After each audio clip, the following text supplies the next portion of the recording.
Bonsoir chers auditeurs et chères auditrices de notre web radio R212, notre auteur Adnan Debbar, en sa qualité de chroniqueur invité, partage son avis et sa réflexion avec vous, dans cet article intitulé «L'Égypte exagère». Le voici en podcast pour vous. Adnan Debbar ouvre son analyse en mettant en lumière un différend commercial entre le Maroc et l'Égypte, qui dépasse le simple cadre économique de la manière suivante. Le différend commercial entre le Maroc et l'Égypte n'est pas un simple litige économique. Il illustre une asymétrie structurelle entre deux pays liés par des accords de libre-échange, mais dont la relation commerciale reste déséquilibrée. En 2024, les échanges bilatéraux ont atteint 815 millions de dirhams, mais derrière ces chiffres se cache une réalité frappante, l'Égypte exporte vers le Maroc pour plus de 800 millions de dirhams, tandis que les exportations marocaines vers l'Égypte plafonnent à 11 millions. Autrement dit, pour chaque dirham exporté par le Maroc, l'Égypte en exporte plus de 70 vers le royaume. Ce déséquilibre, loin d'être anodin, met en lumière les limites d'une relation qui, pour l'instant, profite davantage au Caire qu'à Rabat. L'auteur s'attarde ensuite sur 3 éléments clés qui expliquent cette posture égyptienne ainsi. Pour comprendre cette situation, il faut identifier 3 éléments structurants qui expliquent la posture égyptienne. D'abord, une politique protectionniste assumée. L'Égypte applique des restrictions tarifaires et non tarifaires qui entravent l'accès des produits marocains, notamment dans le secteur automobile. Pourtant, l'industrie locale ne produit qu'environ 23 000 véhicules par an, insuffisant pour une population qui dépasse les 100 millions. Une quantité marginale comparée aux plus de 500 000 unités produites chaque année au Maroc.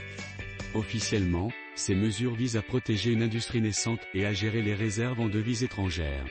Officieusement, elles traduisent une volonté de contrôler l'accès à son marché intérieur et de préserver un excédent commercial structurel. Ensuite, Adnan Debbar insiste sur une interprétation opportuniste de l'accord d'Agadir ainsi. Ensuite, la volonté de contournement des principes de l'accord d'Agadir est bien là. Signé en 2004 entre le Maroc, l'Égypte, la Tunisie et la Jordanie, cet accord devait fluidifier les échanges en instaurant une zone de libre-échange progressive entre ces pays.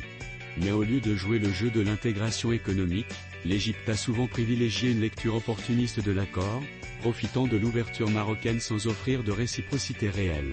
En bloquant les exportations marocaines sous des prétextes administratifs et techniques, elle fausse les règles du commerce et sape les fondements de la coopération régionale. Enfin, le chroniqueur met en avant une stratégie égyptienne visant à contenir l'essor du Maroc dans la région MENA en disant. Enfin, une stratégie visant à contenir l'expansion du Maroc dans la région MENA. Le royaume, en diversifiant ses débouchés et en consolidant son industrie, devient un concurrent sérieux dans plusieurs secteurs, notamment l'automobile, l'agroalimentaire et les énergies renouvelables. L'Égypte, qui cherche elle-même à renforcer sa présence sur ces marchés, perçoit l'influence marocaine comme une menace potentielle. En restreignant les flux commerciaux, elle cherche à freiner l'entrée du Maroc dans cette zone stratégique où elle ambitionne de jouer un rôle de premier plan. Ce différend dépasse donc largement la question bilatérale. Il met en lumière une problématique plus vaste, l'intégration économique régionale et les obstacles qui entravent son développement. L'attitude de l'Égypte ne se limite pas au Maroc. Elle reflète une tendance plus large de certaines économies à utiliser les accords commerciaux comme des leviers asymétriques, où l'ouverture est unilatérale et les restrictions le sont également. Face à cette situation, le Maroc dispose de plusieurs options. La première serait d'intensifier les négociations avec l'Égypte pour tenter d'obtenir un cadre plus équilibré. Cela impliquerait une action diplomatique renforcée, des missions économiques conjointes et une pression accrue pour exiger l'application stricte des engagements pris dans le cadre de l'accord d'Agadir. Une telle approche nécessiterait toutefois un rapport de force plus affirmé et la capacité de faire valoir les intérêts marocains de manière offensive. Si cette voie s'avérait inefficace, le Maroc pourrait alors opter pour une stratégie de dépassement, en réorientant ses exportations vers des marchés alternatifs. L'Arabie Saoudite, les Émirats Arabes Unis et le Qatar offrent des opportunités solides, tant par leur dynamisme économique que par leur capacité d'absorption. Le royaume pourrait aussi approfondir ses relations avec la Turquie et les marchés asiatiques, qui deviendront des pôles de consommation majeurs dans les décennies à venir. Adnan Debbar propose également une approche plus offensive sur le plan juridique en ces mots. Par ailleurs, le Maroc pourrait tirer parti des mécanismes juridiques à sa disposition. En saisissant les instances compétentes pour dénoncer les pratiques protectionnistes de l'Égypte, le Maroc enverrait un message clair, les accords de libre-échange ne peuvent être à sens unique.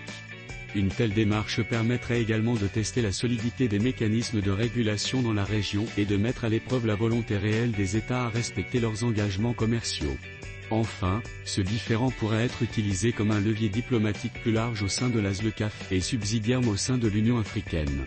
Si des pays comme l'Égypte continuent d'ériger des barrières commerciales sous couvert de protectionnisme, alors la viabilité même de cette zone de libre-échange sera remise en question. L'enjeu n'est pas seulement de défendre les intérêts marocains, mais d'éviter que l'intégration économique africaine ne se transforme en un ensemble d'accords creux, où chacun privilégie son marché national au détriment du commerce intra-africain.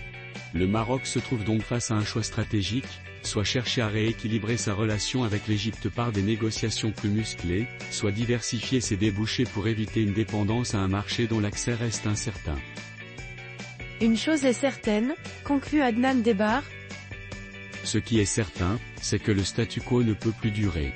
L'enjeu dépasse le cadre des relations bilatérales et touche à la place du Maroc dans les grands équilibres commerciaux de la région MENA et du continent africain.